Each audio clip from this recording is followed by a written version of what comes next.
Twin Rivers Farm is a U-pick berry farm owned by Ryan and Cassie Whitehead, located north of Thessalon in Algoma District. This startup farm was approved for the Sustainable New Agri-Food Products and Productivity Program through RAIN to construct a cold storage building. This project enabled the farm to efficiently store berries in order to expand production, grow their market, and create jobs. The project was made possible through the support of FedNor and the Government of Canada. Okay, we're here with Ryan and Cassie with Twin Rivers Farms. And Ryan and Cassie, just tell us a little bit more about your farm and what you produce, and just about farming in Algoma. This is our second season. We bought the farm a year and a half ago. January 2019. Yeah. And we are berry farmers. So we have strawberries, raspberries, and blueberries. We offer U-pick as well as pre-picked berries. And we have 4 acres of raspberries, 3 acres of blueberries, and about 6 acres of strawberries. So yeah, there's 3 berries that we produce. We have sweet corn this year as well. Yeah. What makes Algoma a unique place to farm? So being on the North Shore here, I think a small community makes it unique because most people, I grew up in this area, so most people know that we're from this area originally, and that makes a huge difference for people that come and want to support local, knowing that we are local people. But it also, I find that there's such a variety of things you can do here in Algoma, like the water, the big lake is here, but then you can also get the farm setting as well. So you can make a day of coming to a small town. If to come out and pick berries and then go have a picnic by the lake it's an experience, which is what we want to create here. I guess something unique about buying a farm in Algoma is it's feasible. If we were to purchase a farm like this anywhere else in Ontario, you're looking millions of dollars just to purchase this much acreage with established crops. To come in and be able to do that for what we were able to do that for, it made it an option. Anywhere else in Ontario would not have been an option for us to come into. What made you want to get into farming? It was more of a joke at first, I guess. We had the idea of moving back to Thessalon. We were first married up here, started our family up here, then moved out to Muskoka. I jokingly sent the listing to my wife and said, what do you think? Buy a berry farm? What do you think about berry farming? And that joke became more of a reality as we looked into it more and more. We looked into the numbers first of all to see if it was even practical or feasible, and then we came and looked at the property Thanksgiving 2 years ago. Yep. And didn't take long walking around the property to make the decision. The idea of farming was always something that I was attracted to. What were some of the challenges with the farm starting up? This is your second season now.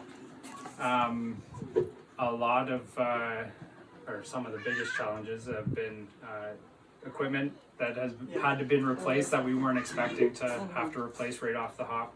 So making those investments into the farm.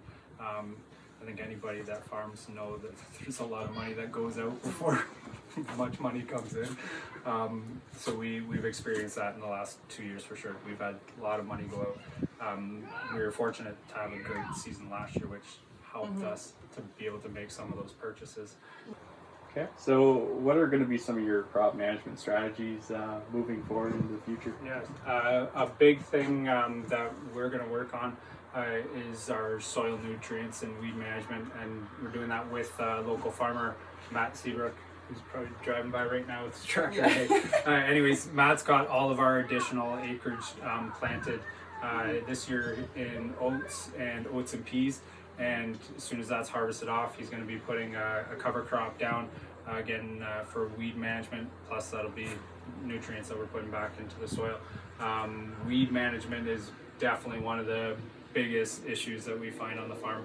The strawberry field, we're out there hours and hours and hours every week on your hands and knees. Yeah. We have mechanical weeders, but a lot of it you have to do around the plants manually. Last Thursday, there were 6 of us out there for 7 hours. 7, at least 7. Yeah. Maybe more than that. And that's only like once It's hard to straighten throughout up the after a season. day So like no, that. as soon as you think you get ahead of it, they're a problem They start again. again, yeah. So in doing the proper crop rotations, keeping strawberries out of an area of land for longer periods of time, that we can be getting ahead of the weeds, so there's not as much competition when we actually get back into planting in there.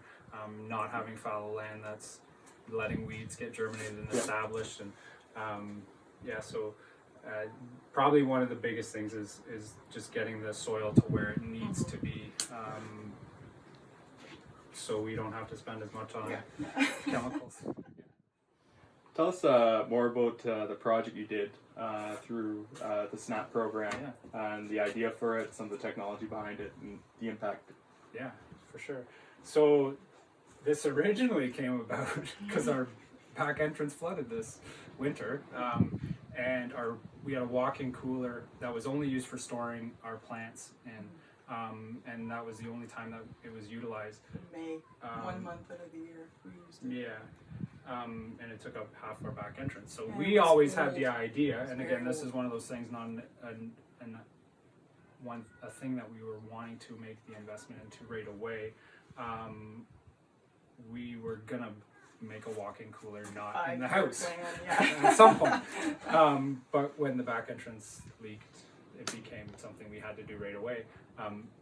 The way this season has gone, this has turned out to be a very good thing for us. It's great. Anyways, we needed extra storage. One for just our packaging, which was kept in the house.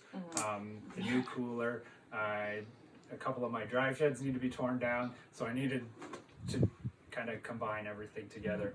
I started doing a lot of research on storing berries after harvest, which we used a shed last year, which did not keep berries cool. Just cook them.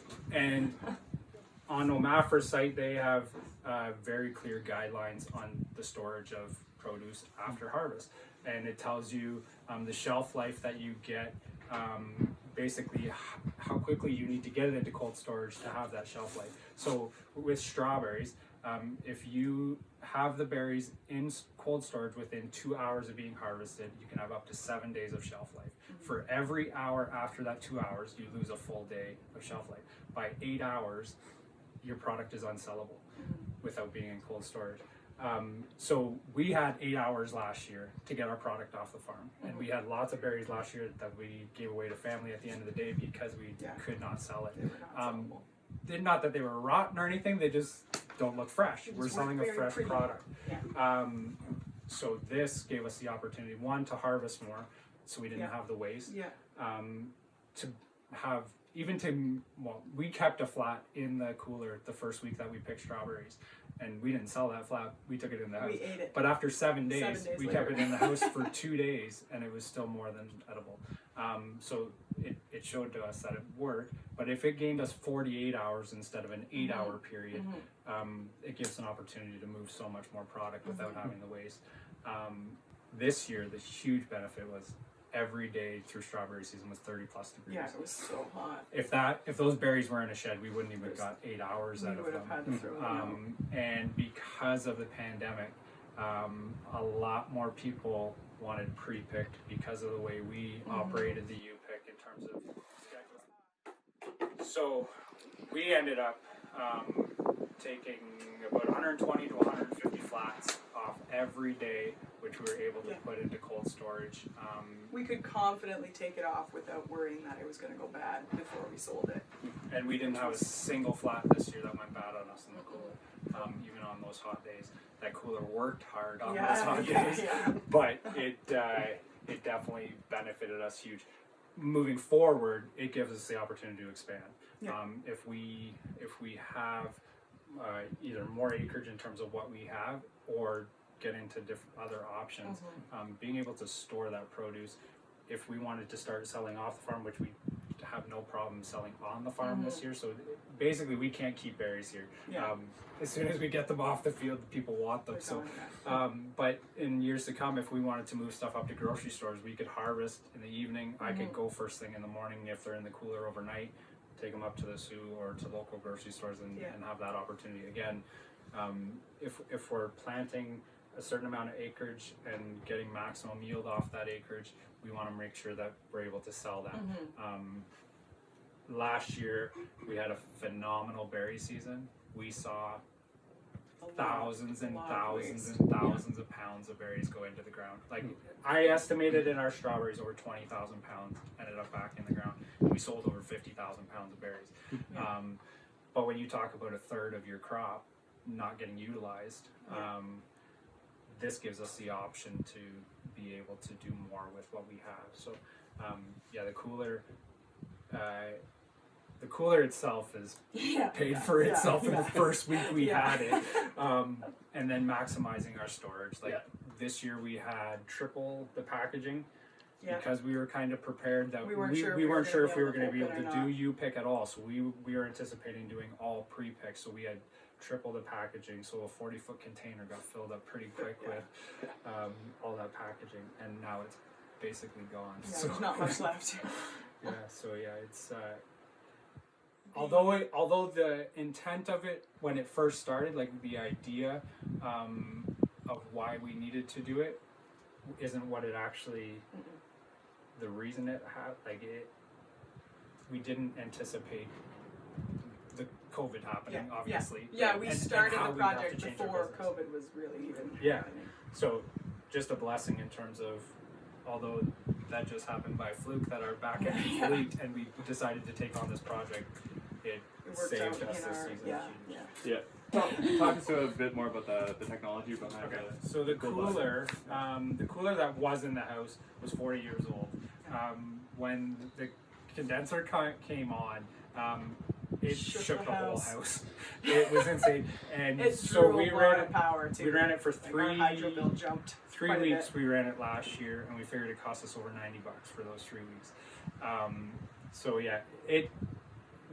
This is the old cooler that got converted into our new booth. But the floor was completely rotted out on it. The attic or the roof on it, all the insulation was chewed out from mice and everything, so it was not performing efficiently. So the new cooler that we put in, I built it. It's 3 layers of 2-inch foam, walls, floor, ceiling, everything, and we used a CoolBot system. So the air conditioner is a 20,000 BTU air conditioner with a little $500 device that basically overrides the thermostat on the air conditioner. So it just has a little heat sensor or heater that it goes on the sensor of the air conditioner to heat up the air conditioner sensor, so the air conditioner will run longer. Before berry season, when we were testing it out, it would run for about 5 minutes and then it would be off for 6 hours. That's how efficient it was performing. So in berry season, we're in and out of it more often. So and especially when it's 30 degrees in in our container that doesn't have a roof over it yet. So that container gets hot when it's 30 degrees outside. So it's running more of the day, but it's still not. It's probably. I'm curious to see what it's going to cost us. I don't know those numbers yet.